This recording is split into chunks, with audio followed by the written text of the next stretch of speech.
everyone! Welcome back to my channel. This is Alrence, a licensed real estate sales agent in New York City. I am here with all my videos to guide you in buying, renting, or selling in New York City. And in today's video, I'm going to discuss about how to make a successful offer in New York City real estate market. The things that you need to prepare in buying New York City real estate. If you're new to my channel, please do not forget to hit that like and subscribe button for more videos like this. My video today is about focusing on the things that you need to do, so if you find that dream apartment of yours, you'll be able to secure it right away.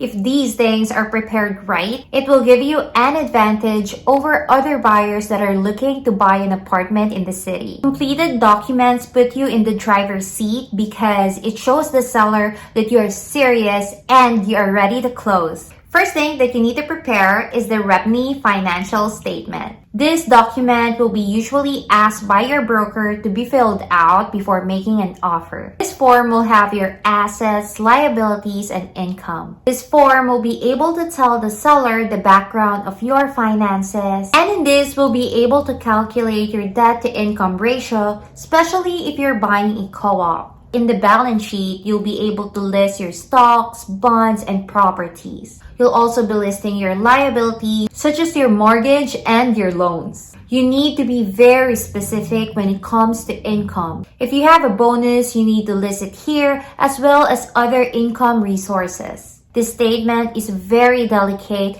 and it needs to be filled out properly. Second is your pre-approval letter.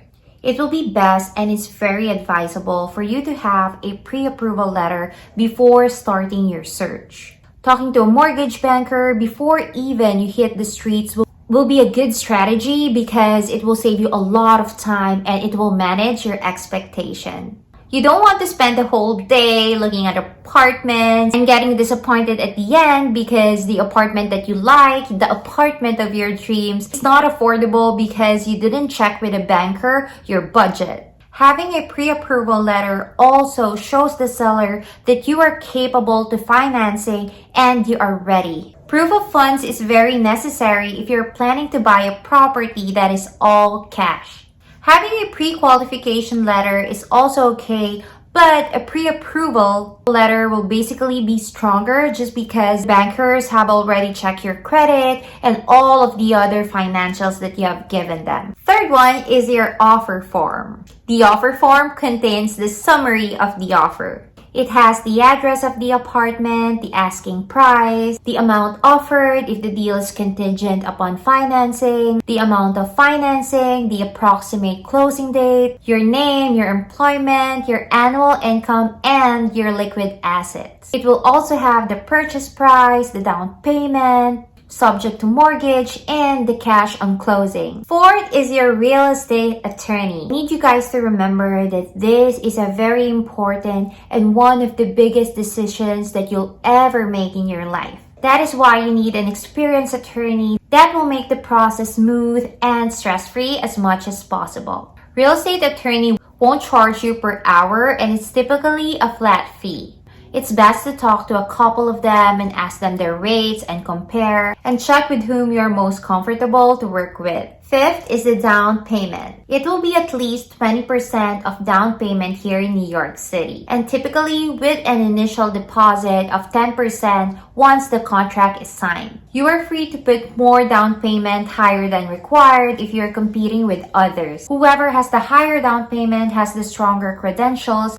But of course, they will still be looking at your other documents too. The city's closing costs are higher compared to other states, so don't be shocked.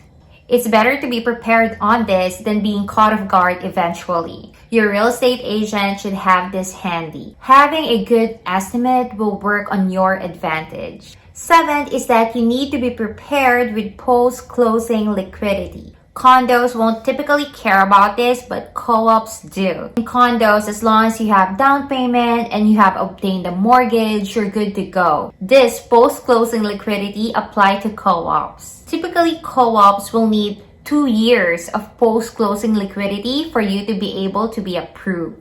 This means 24 months worth of mortgage and maintenance. A good estimate of debt to income ratio will be 25%. If you are a serious buyer, you won't waste your time and you will make sure that everything that I discuss here will be prepared even before you start your home search. An apartment that is priced well will definitely sell and will attract buyers same as you that are also looking for a great deal. Having these documents ready will make you stand out from pool of buyers showing interest in the apartment. You don't want to lose your apartment of dreams just because you're missing a document from these requirements. So there you have it, the things that you need to prepare when making an offer in New York City. Did I miss anything or you have any questions? Are you a first-time buyer that's looking to buy a co-op or condo in New York City? If you are, please do not hesitate to contact me, and my contact details is on the description at the comment section below. I'd be happy to guide you and walk you through the process of home buying in New York City. I hope you find this video very helpful, and if you have any topics that you wanted me to discuss, please feel free to comment down below as well. Thank you so much for watching, guys. Bye!